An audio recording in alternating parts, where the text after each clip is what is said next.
La Guerra Civil Española del 17 de julio de 1936 al 1 de abril de 1939. Estallido de la Guerra Civil Española en 1930, España atravesaba un periodo de profunda agitación social, política y económica. Aquí están algunos de los principales factores y eventos que contribuyeron a la tensión. 1. La Segunda República. En 1931 a 1936, tras la caída de la monarquía de Alfonso VIII, se proclamó la Segunda República en 1931, que trajo consigo una serie de reformas progresistas. Estas incluían las reformas agrarias, la secularización del Estado y mejoras en la educación y los derechos laborales. Sin embargo, estas reformas fueron recibidas con fuerte oposición, tanto como los sectores conservadores como de los radicales. 2. Tensiones políticas sociales. La sociedad española estaba profundamente dividida. Por un lado, había movimientos de obreros y campesinos que exigían cambios más radicales, como el reparto de tierras y las mejoras de condiciones laborales. Por otro lado, los terratenientes y la Iglesia veían estas reformas como una amenaza a su poder y a sus privilegios. 3. La violencia y radicalización. Los años previos a la guerra estuvieron marcados por un aumento de violencia política. Hubo huelgas generales, ocupaciones de tierras, enfrentamientos entre las fuerzas del orden y manifestantes, acciones progresistas del gobierno, la polarización y se agudizó con la formación de grupos paramilitares de derecha, como el gobierno del Frente Popular. En las elecciones de febrero de 1936 ganó una coalición de izquierda conocida como el Frente Popular. Este gobierno intentó reanudar y profundizar las reformas, lo que exageró aún más las tensiones. La derecha consideraba que el país se dirigía hacia el comunismo, mientras que la izquierda radical sentía que las reformas no eran lo suficientemente rápidas y profundas. El golpe de Estado. La conspiración militar que llevó al estallido de la guerra fue el resultado de la creciente frustración dentro del ejército y sectores conservadores. El 17 de julio de 1936, un grupo de generales liderados por Francisco Franco y otros oficiales se lanzaron en armas contra el gobierno republicano. El golpe no triunfó en todo el país de inmediato, llevando a una guerra civil que... La participación femenina en la Guerra Civil Española fue significativa y multifacética, abarcando tanto roles en el frente de la batalla como en la retaguardia. Participaron milicianas en el frente. Al comienzo de la guerra, muchas mujeres se unieron a la milicia republicana y combatieron en el frente. Organizaciones como la POUM, Partido Obrero de Unificación Marxista, y la CNT, Confederación Nacional del Trabajo, contaron con las mujeres entre sus filas. Las milicianas luchaban junto a los hombres en los primeros meses del conflicto, aunque su presencia en el frente disminuyó a medida que la guerra avanzaba y las autoridades republicanas buscaron profesionalizar el ejército. Apoyo logístico y sanitario. Muchas mujeres trabajaron como enfermeras, conductoras de ambulancias y auxiliares sanitarias, brindando apoyo vital para los heridos durante la guerra. También practicaron el activismo político y propaganda. Las mujeres participaron activamente en la política y en la propaganda, utilizando sus habilidades para promover las causas republicanas antifascistas, y algunas mujeres notables en este ámbito fueron Dolores Ibarruri, conocida como la Pasionaria, quien fue una destacada líder comunista y oradora influyente, y Federica Montseny, anarquista que llegó a ser ministra de Sanidad y Asistencia Social. Estos son algunos de los ejemplos de cómo las mujeres participaron. África se subleva contra el gobierno del Frente Popular el 17 de julio de 1936, poniéndose a las órdenes del general Franco. El día 18, varias guarniciones de la península se suman a la sublevación. El general Franco, que se hallaba en Las Palmas en aquellos momentos, fue despertado a las 4 de la madrugada. Le comunicaron que se habían sublevado con éxito las guarniciones de Ceuta, Melilla y Tetuán. Por la mañana, ya del día 18, Franco embarca a su mujer y a su hija en un transatlántico con destino a Francia, y él, a las 2 de la tarde, sube al Dragón Rapid, un avión que le llevará a la zona española del Protectorado de Marruecos. ¿Por qué se alzaron contra el gobierno? Para ello tenemos que echar la vista hacia atrás. En el año 1923, Miguel Primo de Rivera, con apoyo del rey Alfonso XIII, había instaurado una dictadura militar. En 1930, agotada la dictadura, dimite. El país llevaba muchos años de atraso social y económico con respecto a otros países de su entorno. En 1931 se convocan elecciones municipales. Fueron elegidos más concejales monárquicos que republicanos. El caso es que la coalición de partidos republicanos, moderados y de izquierda obtuvo mayoría en las grandes ciudades, por lo que el rey Alfonso XIII, viendo las manifestaciones prorrepublicanas tras los comicios, decide hacer las maletas y huir del país. En Madrid, el Comité Revolucionario proclama la República, lo que se conocerá como Segunda República, ya que España había tenido otra fallida aventura republicana muchos años antes. La monarquía renunció a sí misma, por lo tanto, la Segunda República estaba perfectamente legitimada. Niceto Alcalá Zamora asume la presidencia del gobierno provisional, que tenía como misión elaborar una nueva constitución republicana con un corte fuertemente anticlerical. Niceto Alcalá Zamora, que era católico, propugnaba una secularización más moderada y se encontró con una fuerte oposición. Una ola anticlerical se desató en buena parte de España. Los disturbios empezaron en Madrid, y la algarada se propagó rápidamente, con violentas revueltas en otras ciudades. Muchos conventos y edificios religiosos ardieron. Se profanaron lugares de culto y cementerios. Hubo muchos heridos, incluso muertos. La Constitución se aprobó en diciembre y se iniciaron las primeras reformas. Alcalá Zamora ya había dimitido por no estar de acuerdo en el trato que la Constitución daba a la cuestión religiosa. Comenzaba la etapa de Manuel Azaña, que pretendía acelerar la modernización del país. Temiendo que Alcalá Zamora emprendiera una campaña revisionista y de desprestigio contra la República, los socialistas y los azañistas convinieron en ofrecerle la presidencia de la República, cargo que ocuparía durante años con gobiernos de distinto signo. A esta etapa hazañista de 2 años, del 31 al 33, se la conoció como el primer bienio o bienio reformista. En el 33 volvió a haber elecciones y esta vez ganó una coalición de derecha que acabó encabezando Alejandro Lerroux. Este segundo bienio es conocido como el bienio conservador. Fue un periodo de gran inestabilidad, con un intento fracasado de golpe de Estado. La Revolución de Octubre de 1934 en Asturias, que estuvo alentada por importantes dirigentes del PSOE como Largo Caballero e Indalecio Prieto. A río revuelto con Pains, de paso proclamó el Estado catalán dentro de la República Federal Española, pero el líder catalán no consiguió sus objetivos y acabó en la cárcel. Mientras tanto, la revuelta en Asturias fue sofocada por el gobierno, que contó con un joven general para coordinar las operaciones. Se llamaba Francisco, de primer apellido Franco. La insurrección de Asturias reafirmó en la derecha y especialmente en los monárquicos la convicción de que si el Estado había conseguido sofocar la revuelta, no había sido por la eficacia de las instituciones republicanas, sino por la determinación de las Fuerzas Armadas de actuar rápida y contundentemente. La derecha perdió la fe en la legalidad, por lo que empezó a pensar en defender sus intereses por otros medios. La insurrección de la izquierda era un claro preludio de la guerra. Es por ello que hay algunos autores que sitúan el inicio de la guerra civil en el 34. En palabras de Indalecio Prieto, la revolución solo había servido para hacer más profundo el abismo político que dividía a España.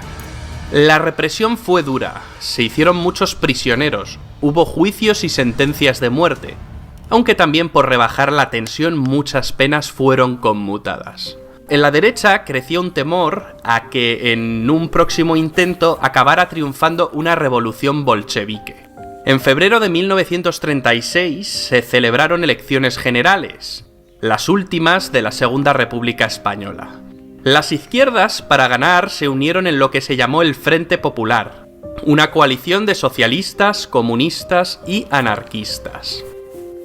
La cosa estuvo muy empatada, pero la coalición Frente Populista acabó obteniendo la victoria, no exenta de sospechas de fraude. Las posiciones se habían radicalizado mucho. La izquierda no supo contenerse y los desórdenes se sucedieron de nuevo. Manifestaciones, huelgas, quemas de conventos e iglesias. Además, los políticos de izquierdas ya exigían sin ambages la dictadura del proletariado. El Partido Comunista Español, que años antes era insignificante, crecía como la espuma. Por otro lado, el hijo de Miguel Primo de Rivera, José Antonio, había creado un movimiento de inspiración fascista, la Falange. El fascismo triunfaba en Italia y en Alemania, y caló en España. La Falange, fusionada con las juntas de ofensiva nacional sindicalista, no habían tenido un buen resultado en los comicios del 36, y se había quedado sin representación. Sin embargo, ahora los jóvenes de derecha se empezaban a alistar en sus filas, y el partido crecía y crecía. El caos se apoderó de España, reyertas callejeras entre comunistas y falangistas. Cada día había muertes de uno y otro lado. El gobierno no supo poner orden. El moderado presidente de la República, Niceto Alcalá Zamora, fue destituido, y Manuel Azaña acabaría ocupando el cargo. Casares Quiroga aceptaría la presidencia del gobierno. El PSOE estaba cada vez más dividido. Para Indalecio Prieto era prioritaria la defensa de la República. Sin embargo, la facción más radical, representada por Largo Caballero, apodado el Lenin español, se inclinaba porque los obreros se apoderaran del poder político, al margen de la legalidad, para iniciar las transformaciones sociales. Largo Caballero abogaba por una revolución social que habría de conseguirse por la violencia. Mientras, un alzamiento militar contra el Frente Popular se estaba gestando en la sombra. 4 años antes ya había fracasado un pronunciamiento militar, la llamada Sanjurjada. Sin embargo, en 1936 la sublevación contaría con el general Mola como director, con Sanjurjo exiliado en Portugal otra vez al frente. Esta vez habrían de coordinarse mejor las cosas. Solo hacía falta un detonante. Y ese detonante llegó. El 12 de julio de 1936, unos falangistas mataron al teniente de la Guardia de Asalto Republicana, José del Castillo, militante socialista. El cuerpo policial buscaba venganza y trató de detener a algún falangista. Como no lo encontraron, fueron a buscar a Gil Robles, pero este se encontraba de veraneo en Biarritz. Fue entonces cuando pasaron por la calle Velázquez y alguien propuso ir a por José Calvo Sotelo, que vivía ahí. Le detuvieron de madrugada y le metieron en una camioneta. Ahí un escolta de Indalecio Prieto le disparó en la nuca. José Calvo Sotelo era una gran figura de la derecha, diputado y destacado líder de la oposición. Su asesinato causó gran conmoción y fue lo que hizo que Francisco Franco, hasta entonces indeciso, decidiera sumarse al golpe de estado dirigido por Mola. Y es aquí donde retomamos la historia. La rebelión militar estalló con éxito en Marruecos y al día siguiente alcanzó la península. De los 24 generales de división con mando en fuerza solo se sublevaron 4, pero los sublevados contaban con el ejército de África, que era el más experimentado. Los golpistas tenían planeado ocupar las ciudades más importantes en un par de días, como mucho, pero no fue así. La intervención de las fuerzas de seguridad, las tropas leales y los civiles armados por el gobierno frustraron parcialmente el golpe. El alzamiento no triunfa ni en la capital, Madrid, ni en Barcelona, aquí gracias a la decisiva intervención del general Aranguren, que se mantuvo fiel a la República. La guerra se enquistaría durante 3 largos años. Fue una guerra fratricida, entre hermanos, una guerra que todavía sigue trayendo cola a día de hoy. 2 Españas enfrentadas, buenos y malos, héroes, villanos, víctimas, verdugos, hubo de todo, y en ambos bandos. La península quedó dividida en 2 zonas, la republicana y la llamada nacional. ¿Cómo actuaron los países vecinos? Lo cierto es que ninguna democracia movió un dedo para ayudar a la República. De hecho, Inglaterra y Francia promovieron un acuerdo de no intervención, al que se sumaron muchos países. Este acuerdo fue una farsa, y algunos países se lo saltaron a la torera. España se convirtió en campo de batalla de las fuerzas totalitarias antagónicas en Europa. El nazismo y el fascismo contra el comunismo. También se convirtió en laboratorio de experimentación de nuevas armas y métodos de guerra. Las potencias nazi y fascistas suministraron tanques y aviones a los sublevados, además de una fuerza de infantería voluntaria italiana, mientras que los ingleses y americanos les facilitaron el combustible. La Unión Soviética apoyó con firmeza a los republicanos, con entrega de material bélico y víveres a cambio del oro del Banco de España, el famoso oro de Moscú, con el que Stalin se cobró la ayuda. Para luchar contra el ejército sublevado, el gobierno republicano presidido desde el 19 de julio por Giral, pues Casares Quiroga había dimitido, armó en los compases iniciales de la guerra a los civiles, lo que daría lugar a las famosas milicias. Valientes milicianos, indisciplinados, iban a convertir la famosa lucha de clases en una guerra de clases. Los milicianos desatan el terror en la retaguardia, fijando su ira especialmente en la Iglesia Católica y dando muerte a más de 8.000 religiosos. La guerra cobró para los nacionales un cariz de cruzada contra los enemigos de la religión, término utilizado por los obispos españoles, lo que supuso el espaldarazo de la Iglesia al bando de Franco. Pero las tropelías también se dieron en la retaguardia nacional. Las órdenes del general Mola eran claras: usar tanta violencia como sea menester. De pronto los que antes habían sido adversarios políticos se convierten en enemigos de la noche a la mañana. Es curioso porque en esta guerra el número de muertes en la retaguardia es semejante a las producidas en el frente. Muchas de estas muertes no eran más que venganzas personales. Tras la decisiva operación de cruce del estrecho por las tropas del ejército de África, y habiendo ya controlado gran parte de Andalucía y Extremadura, los generales del bando nacional vieron la necesidad de tener un mando único. A finales de septiembre del 36, una reunión de altos mandos de la facción sublevada decide nombrar a Franco como generalísimo de todos los ejércitos y jefe del nuevo estado erigido en la zona sublevada. Franco se resistió hasta el último momento a ser el elegido. Mientras, en Madrid, el gobierno de Giral se había derrumbado y el socialista radical Largo Caballero fue designado presidente del gobierno republicano. La escasa afluencia de voluntarios para empuñar las armas, unos 100.000 en cada zona, obliga a ambos bandos a abrir las cajas de recluta. En agosto los nacionales y en septiembre los republicanos. A partir de entonces se enfrentarán dos ejércitos engrosados por soldados de quintas, muchos de ellos totalmente ajenos a la lucha ideológica, que se dirime a tiros. Los combatientes luchan en el bando que ha triunfado en su pueblo, ciudad o provincia. La lealtad geográfica será la realmente mayoritaria.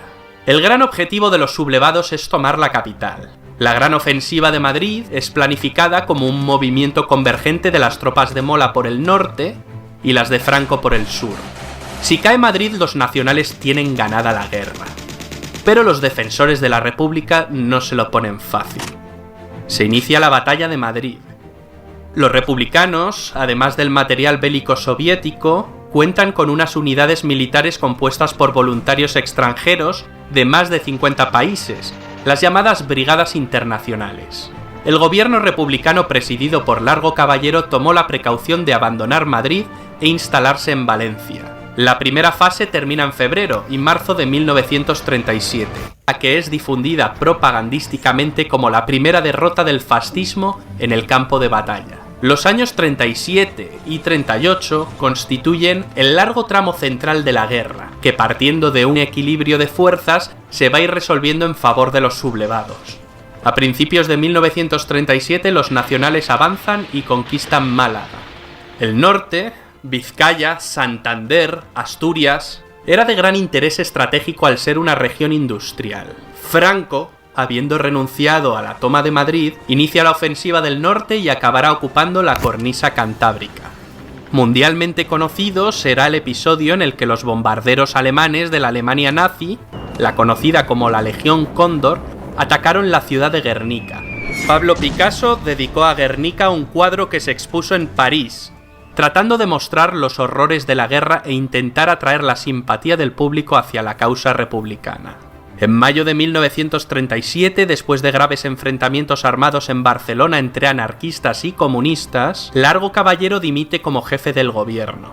Las diferencias en el bando republicano se dirimen entre quienes quieren anteponer la revolución a la guerra, como son los anarquistas, y quienes buscan el triunfo militar por encima de todo, como los comunistas. El presidente de la República, Manuel Azaña, nombra a Juan Negrín presidente de gobierno. Negrín reforzó sus poderes e impulsó una nueva y gran ofensiva. Para aligerar la presión sobre el norte, en verano de 1937 abre los frentes de Brunete y Belchite. A finales del 37 el gobierno republicano se traslada de Valencia a Barcelona e inician la campaña de Teruel a fin de evitar el ataque definitivo de los franquistas sobre Madrid. Fracasa. Que nos cubrirá de glorias, ay Carmen, ay Carmen. Tras la pérdida de Teruel por las tropas republicanas en febrero de 1938, los ejércitos de Franco lanzaron una ofensiva en Aragón que arrasó las defensas republicanas. Los nacionales penetran en Cataluña y toman Lérida, donde encuentran una fuerte resistencia republicana. En abril llegaron a las playas de Vinaroz, separando el territorio republicano que quedaba dividido en dos áreas principales, la de Cataluña y la de Madrid. La tercera fase de la guerra culmina con la descomposición política de la República, por sus propias divisiones internas. Los republicanos, tras un gran éxito inicial, son vencidos en la batalla del Ebro, una de las más sangrientas de toda la guerra, una batalla que preparaba el camino para la caída de Cataluña. El gobierno de Negrín intentó resistir todo lo posible, a fin de vincular la guerra española a una más que probable guerra mundial. Con la presión que ejercía la aviación nacional y caída Tarragona, la resistencia republicana se hunde. El general Yagüe entra en Barcelona, entonces sede del gobierno, en enero de 1939 y sin apenas resistencia. Miles de republicanos, militares y civiles se exilian en Francia, entre ellos el poeta Antonio Machado, que viejo y enfermo fallecerá en Collioure el 22 de febrero. El 27 de febrero, el gobierno de Franco es reconocido por Francia e Inglaterra, lo que provoca la dimisión de Manuel Azaña como presidente de la República. El 28 de marzo fue ocupada Madrid. El 1 de abril de 1939, Franco firma el último parte de guerra. La terrible Guerra Civil Española había finalizado, dando paso a la larga dictadura de Francisco Franco, que duraría hasta el año 1975.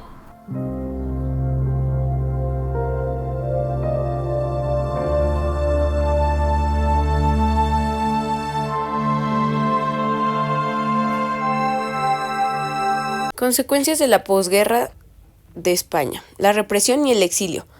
Estuvo marcada por una dura represión contra los vencidos y opositores del régimen. Miles de personas fueron ejecutadas, encarceladas o enviadas a campos de concentración. Además, muchos republicanos y simpatizantes huyeron al exilio, estableciéndose principalmente en Francia, México y otros países de América Latina.